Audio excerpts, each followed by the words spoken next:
2월 6일 새벽 기도회를 하나님 아버지 앞에 드리겠습니다.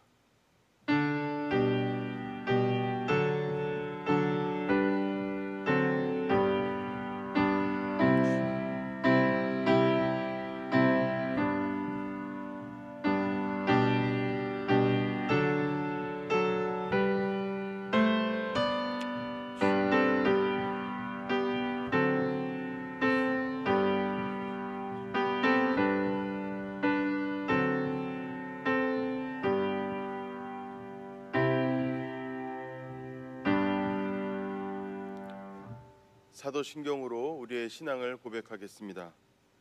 나는 전능하신 아버지 하나님 천지의 창조주를 믿습니다. 나는 그의 유일하신 아들 우리 주 예수 그리스도를 믿습니다. 그는 성령으로 잉태되어 동정녀 마리아에게서 나시고 본디오 빌라도에게 고난을 받아 십자가에 못 박혀 죽으시고 장사된 지 사흘 만에 죽은 자 가운데서 다시 살아나셨으며 하늘에 오르시어 전능하신 아버지 하나님 우편에 앉아 계시다가 거기로부터 살아있는 자와 죽은 자를 심판하러 오십니다.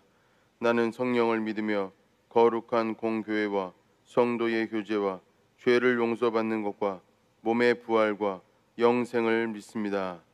아멘. 찬송가 461장 하나님께 올려드리겠습니다.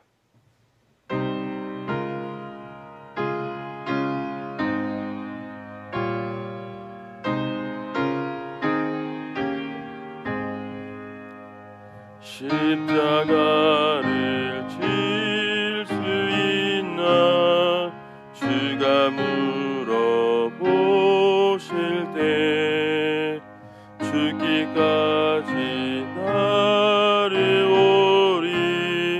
성도 대답하였다.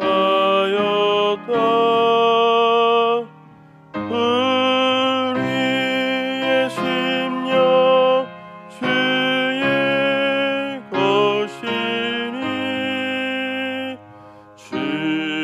주님의 형상 만드소서. 주인도 따라 살아갈 동안 사랑과 충성을 바치오리다. 너는 기억하고 있나 구원받은 강도를 그가 회개하였을 때 낙원 허락받았다. 우리의 심령 주의 것이니 주님의 형상 만드소서. 주인도 따라 살아갈 동안 사랑과 충성을 바치오리다. 걱정 근심 얻은 그늘 너를 둘러 덮을 때 주께 내 영 맡기겠나 최후 승리 믿으며 우리의 심령 주의 것이니 주님의 형상 만드소서. 주인도 따라 살아갈 동안 사랑과 충성을 바치오리다. 이런 일 다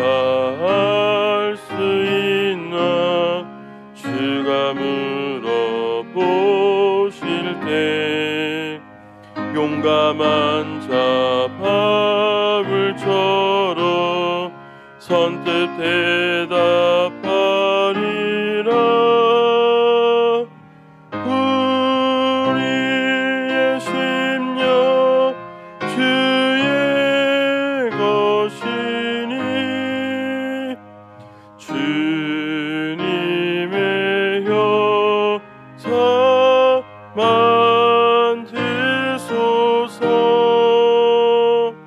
주 인도 따라 살아갈 동안 사랑과 충성을 바치오리다.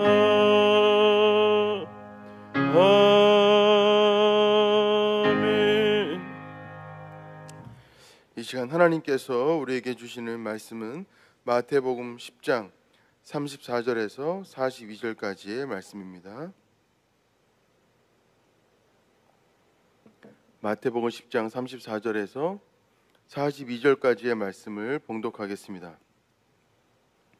내가 세상에 화평을 주러 온 줄로 생각하지 말라. 화평이 아니요 검을 주러 왔노라. 내가 온 것은 사람이 그 아버지와 딸의 어머니와 며느리가 시어머니와 불화하게 하려 함이니 사람의 원수가 자기 집안 식구리라.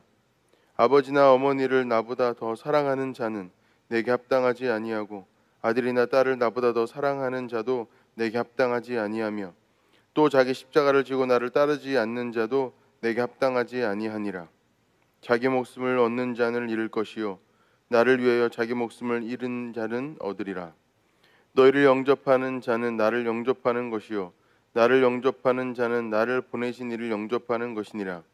선지자의 이름으로 선지자를 영접하는 자는 선지자의 상을 받을 것이요 의인의 이름으로 의인을 영접하는 자는 의인의 상을 받을 것이요 또 누구든지 제자의 이름으로 이 작은 자 중 하나에게 냉수 한 그릇이라도 주는 자는 내가 진실로 너에게 이르노니 그 사람이 결탄코 상을 잃지 아니하리라 하시니라.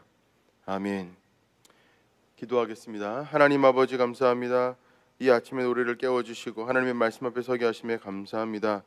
우리의 마음 가운데 있는 모든 하나님께서 원치 않으시는 것들이 다 제거되는 이 아침이 될 수 있도록 도와주시고 하나님께서 기뻐하시는 결단으로 열매 맺을 수 있도록 인도하여 주옵소서. 예수님의 이름으로 기도합니다. 아멘.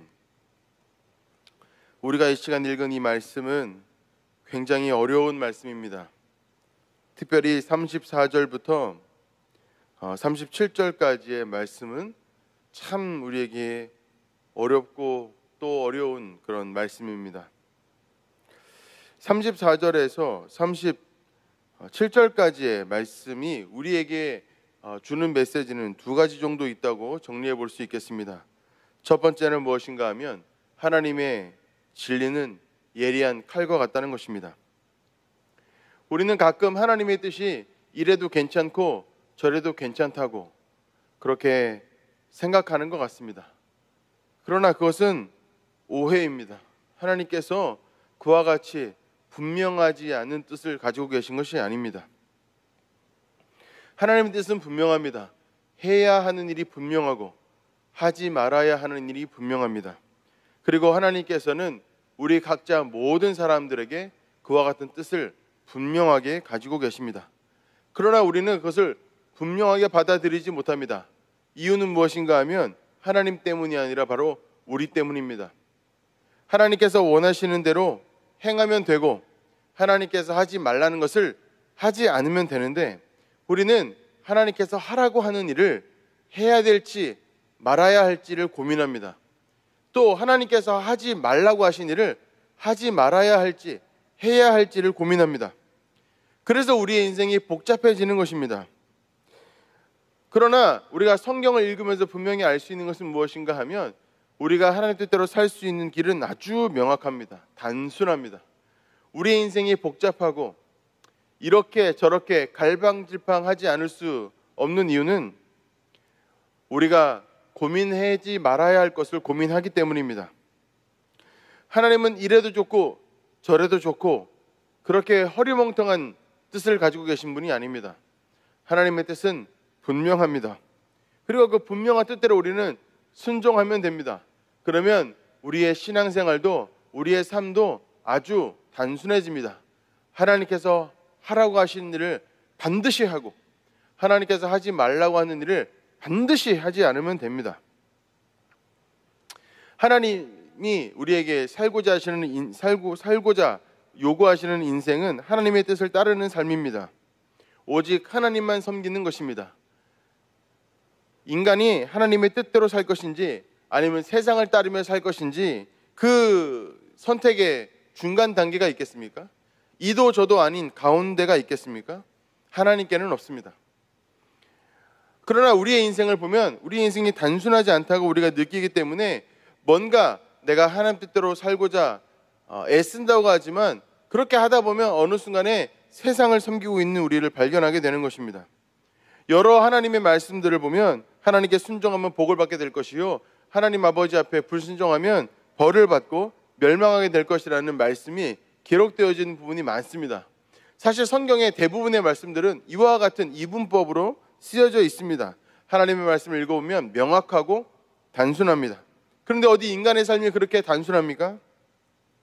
인간의 삶은 단순하지 않습니다. 인간의 삶은 복잡합니다. 사람의 생각이 단순합니까?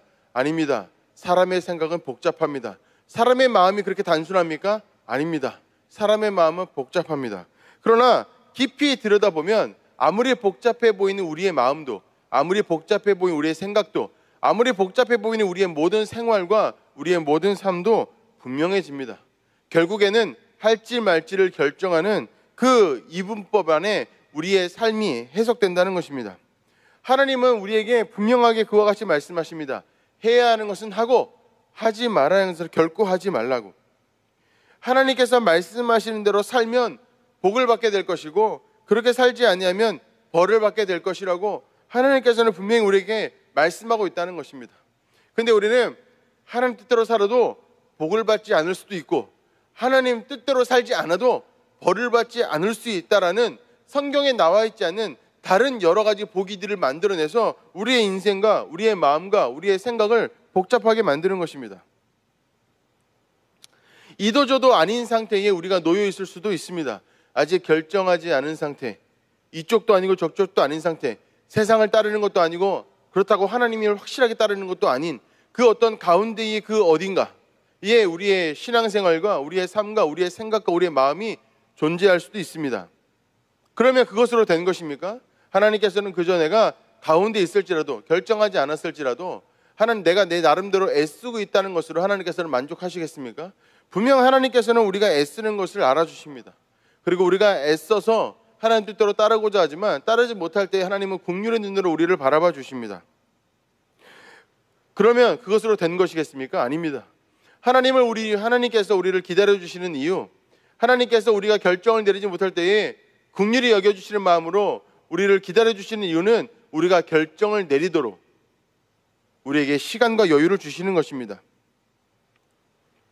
그러므로 우리는 결정해야 합니다. 내가 하나님 뜻대로 따를 것인지 말 것인지 어느 지점이든 선택해야 합니다. 우리가 어떤 지점을 선택해야 하는데 불순종할지 순종할지 선택해야 하는데 선택을 머뭇거리게 되어질 때 우리가 늘 쓰는 방법은 뭐냐면 되는 대로 하는 것입니다. 시간이 알아서 해결해 주겠지. 시간이 알아서 무언가를 선택하게 해주겠지. 만약에 내가 순종하게 되면 참 좋은 일이고 혹 불순종하게 되더라도 하나님은 이해해 주시겠지. 물론 하나님은 이해해 주시지만 불순종에 따른 삶의 결과는 여러분들의 삶 가운데 저의 삶 가운데 그대로 나타나게 된다는 것을 우리가 꼭 기억할 필요가 있습니다. 오늘의 이 말씀은 참 무서운 말씀입니다. 34절의 말씀을 읽어보면 이와 같습니다. 내가 세상에 화평을 주러 온 줄로 생각하지 말라. 화평이 아니요 검을 주러 왔노라. 뚝 잘라내는 것이 검입니다. 딱 잘라내는 것이 칼입니다. 진리는 이와 같습니다. 잘잘못을 분명하게 나누는 것, 하나님의 편과 하나님의 반대편을 나누는 것, 그것이 바로 예수 그리스도의 말씀이요 하나님께서 우리에게 주신 이 성경의 말씀이라는 것입니다. 34절로 37절까지의 말씀이 또한 우리에게 분명하게 말하고 있는 것은 무엇인가 하면 하나님을 사랑하되 가장 사랑하라는 것입니다. 하나님의 뜻을 우리 모두의 인생의 최우선순위에 두라는 것입니다. 사실 이것은 너무나 분명한 진리입니다. 예를 들어서 어떤 부모가 있다고 하겠습니다. 근데 그 부모가 자식을 너무너무 사랑합니다. 자식을 사랑하는데 그저 자식을 사랑해서 자식이 아무리 악한 행동을 하더라도 아무리 많은 죄를 짓더라도 그 죄를 덮어주기에 바쁩니다. 자식을 너무 사랑해서 제대로 훈계하지도 못하고 자식을 너무 사랑해서 제대로 혼내지도 못합니다. 그 잘못을 반복하고 있는 것을 멈추게 하지도 못합니다. 너무 자식을 사랑해서. 여러분, 그것이 사랑이겠습니까? 그러면 이 부모가 자식을 진짜로 올바로 사랑하기 위해서는 어떻게 해야 하겠습니까? 이 부모는 자식을 사랑하기에 앞서서 무언가를 더 사랑해야 합니다. 그것이 무엇인가 하면 정의와 도덕과 윤리입니다. 그 부모는 정의와 도덕과 윤리를 더 사랑해야만 자기의 자녀를 올바르게 사랑할 수 있습니다. 그 자식이 정의와 도덕과 윤리를 벗어난다면 그 자식을 도덕과 윤리와 또 정의를 지키도록 만들기 위하여서 무언가 해야 합니다. 그 자식의 마음을 바꾸고 생각을 바꾸고 습관을 바꾸기 위하여 무언가를 해야 합니다. 그것은 자식에게 아주 잠시 잠깐 괴로움을 주는 일일 수도 있고 마음을 아프게 하는 일일 수도 있고 낙담하거나 실망하게 하는 일이 될 수도 있습니다. 그러나 자식을 진짜로 사랑하기 위해서는 정의와 도덕과 윤리를 먼저 사랑해야 하기에, 그렇게 해야 하기에 이것은 반드시 필요한 것입니다. 만약에 우리가 세상을 살아가며 수없이 많이 사랑해야 되는 사람들을 만나게 되어질 때에 우리가 하나님보다 그들을 더 사랑하게 되어진다면 우리의 사랑은 올바른 사랑이 되어지지 못합니다. 우리의 그렇게 삐뚤어진 사랑은 내가 정말로 사랑하는 그 사람을 삐뚤어지게 만들 것입니다. 진짜 사랑, 그것은 하나님 사랑이 전제되어지지 않으면 불가능한 것입니다. 그만큼 인간은 불완전한 것이죠. 우리는 우리가 사랑해야 될 어떤 사람을 사랑하기 이전에 먼저 하나님을 가장 사랑해야 합니다. 그래야 우리는 올바른 사랑을 할 수 있습니다. 그런데 이것이 평소에 상식적인 어떤 삶을 살게 되어질 때에, 그러니까 종교의 자유가 있고 또 옳고 그름이 분명하게 구분되어지는 그런 사회를 우리가 살고 있을 때에는 아무 문제가 없습니다. 우리가 정말로 그 상식적인 관계를 맺고 있을 때에는 아무 문제가 없습니다. 그러나 아주 특별하고 왜곡된 상황 가운데 우리가 처해 있을 때에는 어떤 선택을 하게 된다는 것이죠. 그것이 바로 35절부터 37절까지에 나와 있는 말씀입니다. 내가 온 것은 사람이 그 아버지와 딸이 어머니와 며느리가 시어머니와 불화하게 하려 함이니 사람의 원수가 자기 집안 식구리라. 아버지나 어머니를 나보다 더 사랑하는 자는 내게 합당하지 아니하고 아들이나 딸을 나보다 더 사랑하는 자도 내게 합당하지 아니하며. 이것이 바로 예수님께서 말씀하신 내용이죠. 무슨 말인가 하면 어떤 하나님의 진리를 따르는 어떤 집안에서 하나님을 따라 살아가는 삶을 위하여 살아갈 때에는 하나님을 가장 사랑하고 그 다음에 자식을 사랑하면 그것이 문제될 게 아무것도 없다는 것이죠. 그런데 어떤 왜곡된 상황, 그러니까 같은 집안에서 하나님을 섬기지 아니하고 다른 신을 섬기는 어떤 가족이 있다라고 하거나 혹은 하나님을 따르고 믿는 것을 방해하거나 극도로 증오하는 어떤 사람이 가정 가운데 있을 때에는 이야기가 달라진다는 것입니다. 어떤 선택을 하도록 가슴 아픈 선택을 하게 되어지는 어떤 그 일들이 벌어지게 된다는 것이죠. 17세기에 설교자 존 버년이라는 사람이 있습니다. 굉장히 유명한 사람인데 존 버년이 사역하고 있을 때에 권력자들이 존 버년에게 와가지고 설교를 금지시켰습니다. 계속 설교를 강행하면 너를 감옥에 쳐넣겠다. 그렇게 협박을 했다는 것입니다. 당시에 존 버년에게는 처자식이 있었는데 그 가운데 한 아이는 장애인이었습니다. 존 버년이 자유인으로 있을 때에도 그 존 버년의 가족들은 헐벗고 굶주리기 일쑤였는데 만약에 존 버년이 투옥이 되게 되어지면 자식들과 그 처의 삶은 굉장히 어려워질 것이 자명했습니다. 존 버년은 그와 같은 왜곡되고 아주 특별한 상황 가운데에서 결정을 내려야 했습니다. 그는 설교를 계속 감행했고 결국에 투옥되게 됩니다. 그때 이게 투옥되면서 존 버년이 했던 말이 있습니다. 이런 곳에 가면 늘 그렇듯 아내와 불쌍한 자식들과 헤어질 것을 생각하면 내 살점을 뜯어내는 것처럼 고통스러웠다. 처 자식을 너무 사랑해서만이 아니라 나 없이 그들이 겪을 온갖 고난과 불행, 가난이 자꾸만 생각났기 때문이다. 특히 앞을 보지 못하는 자식이 가장 마음에 걸렸다. 그 불쌍한 아이가 겪을 고난을 생각하면 내 마음이 갈기갈기 찢어졌다. 하지만 생살이 뜯겨나가는 한이 있더라도 하나님께 모든 것을 맡겨야 한다고 스스로 마음을 다잡았다. 나는 아내와 자녀들의 머리 위로 우리 집을 무너뜨리려고 하고 있었다. 하지만 반드시 해야 한다. 반드시 해야 한다고 생각했다. 존 버년과 같이 어떤 선택의 순간에 놓이는 그래서 가슴 아픈 선택을 해야 했던 하나님의 사람들은 역사 속에서 수도시 존재해 왔습니다. 신사참배가 기승을 부릴 때에 신사참배를 거부했던 여러 수없이 많은 올곧고 또 바르고 또 하나님 앞에 올바로 서 있는 수많은 목회자들이 자기의 가족들을 등한히 하고 감옥에 갇히는 일들이 참으로 많이 있었습니다.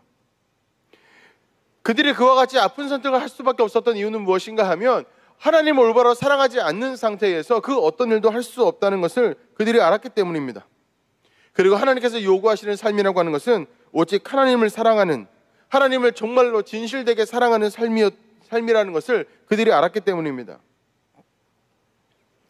예수님께서 왜 이와 같이 과격한 이런 말씀을 하실까요?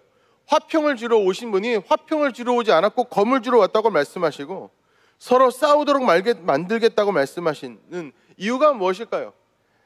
가장 사랑해야 될 자식들을 예를 들어가면서 아버지나 어머니를 나보다 더 사랑하는 자는 하나님 나라에 합당하지 않다라고 말씀하시는 예수님의 이 말씀이 너무나 과격하게 들리는 것은 당연한 것입니다. 그러나 예수님께서 이와 같이 말씀하시는 것은 우리가 하나님을 가장 사랑해야 하는 이 아주 기본적인 지식을 자주 혼돈하기 때문입니다. 어느 순간에 우리도 모르는 사이에 이 두 개의 순서를 바꿔 놓습니다. 내 옆에 있는 내가 정말로 사랑하게 되는 나의 처와 나의 자식과 내가 정말로 사랑하게 되는 많은 사람들을 사랑하는 것을 먼저 사랑하고 그 다음에 하나님을 사랑하게 되도록 그렇게 순서를 바꿔 놓기 때문입니다. 사람들은 쉽게 타협합니다. 쉬운 방법으로, 조금 더 마음 편한 방법으로 그렇게 생각을 바꿔가면서 그렇게 신앙생활하며 삶을 살아가기 때문에 그렇습니다. 그래서 예수님께서 더더욱 더 과격하게 오늘의 이 말씀을 하시는 것입니다. 화평을 주러 온 것이 아니라 검을 주러 오셨다고, 싸우게 하도록 오셨다고 그렇게 말씀하시는 것입니다. 불화하게 하려 함이니, 이것이 바로 예수님께서 하셨던 말씀인 것입니다.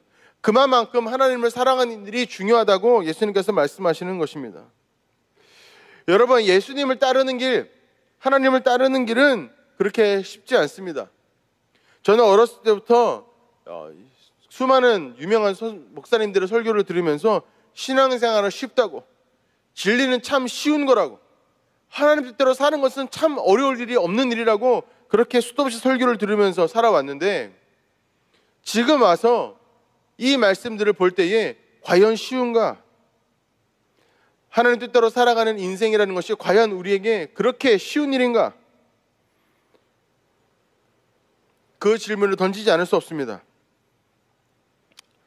우리는 생업을 하면서 이 생업이 재미있는지 재미없는지 따지지 않습니다. 왜냐하면 재미가 있고 없고보다 생업이 중요하기 때문이죠. 재미가 없다고 해서 생업을 때려칠 수는 없는 것입니다. 자식을 키우는 일이 재미있고 재미없고에 따라서 재미가 없으면 때려치우고 재미가 있으면 하게 되는 그런 일이 아닙니다. 왜 그러냐 하면 재미가 있고 없고를 따지는 것보다 처자식을 먹여 살리는 일, 자식을 기르는 일은 훨씬 더 중요하기 때문에 그렇습니다. 신앙생활도 그렇습니다. 신앙생활이 재미있니 재미없니 따질 것이 아니라 신앙생활이 우리에게 얼마나 중요한지를 따져보아야 하는 것이죠. 삶이 조금 괴롭다고 믿음을 버리면 되겠습니까? 삶이 좀 괴롭다고, 하나님 뜻대로 사는 것이 어렵다고 하나님의 말씀을 버리면 되겠습니까? 목에 칼이 들어와도 하나님의 말씀을 지키며 살아가는 일들이 우리 가운데 당연시 되어지는 그런 신앙생활과 삶을 우리가 살아야 한다는 것입니다. 그래서 예수님께서는 37절까지 말씀 가운데 참 어렵게, 힘겹게, 과격하게 이 말씀을 전하신 이후에 38절과 39절에 이와 같이 말씀하십니다. 또 자기 십자가를 지고 나를 따르지 않는 자도 내게 합당하지 아니하니라. 자기 목숨을 얻는 자는 잃을 것이요 나를 위하여 자기 목숨을 잃는 자는 얻으리라. 이 말씀은 여러 가지 의미로 해석할 수 있는데 분명한 건 무엇입니까? 핑계하지 말라는 것입니다. 하나님의 뜻대로 따르는 일은 아무리 자기 십자가가 무겁다고 할지라도, 삶 가운데 가져가 나가는 짐이 아무리 무겁다고 할지라도, 내가 짐이 너무 무거워서, 하나님, 내가 이 짐이 너무 무거워서 하나님 뜻대로 살 수가 없겠는데요? 핑계할 수 없다는 것입니다. 자기 십자가를 지고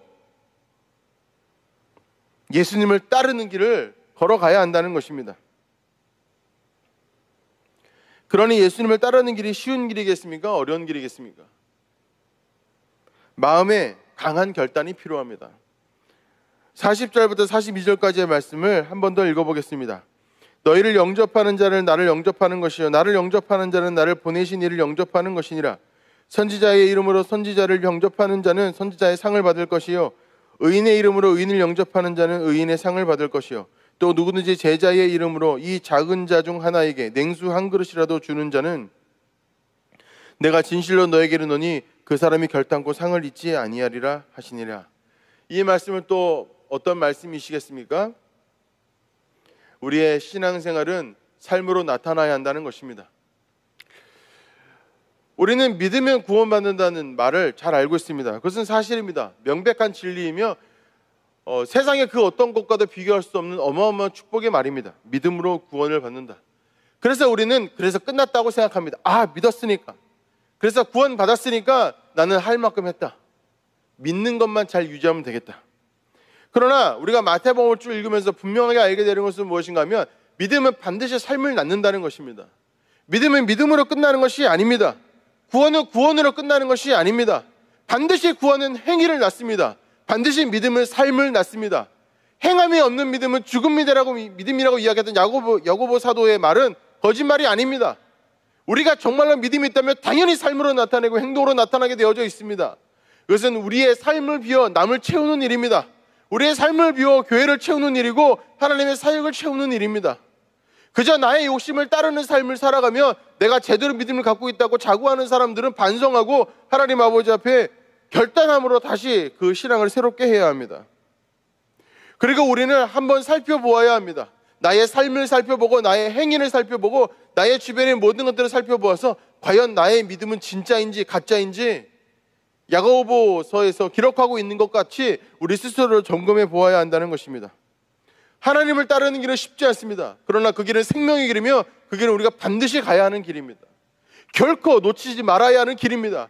아무리 어렵고 힘들다고 할지라도, 그것이 아무리 많은 아픔을 우리에게 준다고 할지라도 그 길은 반드시 따라가야 하는 길입니다.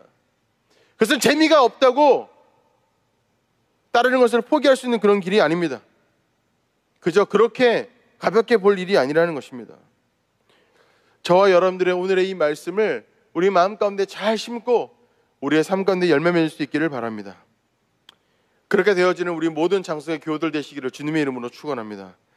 하나님 아버지 감사합니다. 오늘 이 아침에 하나님의 말씀을 듣습니다. 하나님의 역사하심과 인도하심을 간구합니다.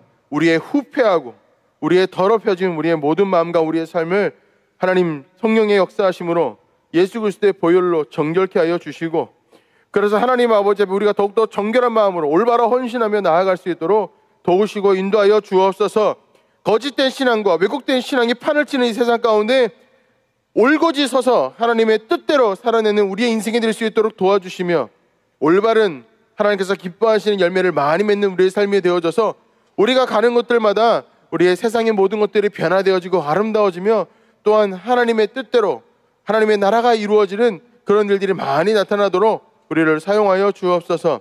그 모든 사역들 가운데 우리 장석교회를 사용하여 주시고, 또 오대 담임 목사님, 좋은 목사님 우리 가운데 보내주시고, 또 원로 목사님 건강 지켜주시며 모든 교육자들 하나님 아버지 앞에 온전히 헌신할 수 있도록 도와주셔서 하나님께 쓰임받는 장석교회와 장석의 모든 교우들 될 수 있도록 역사하여 주시옵소서.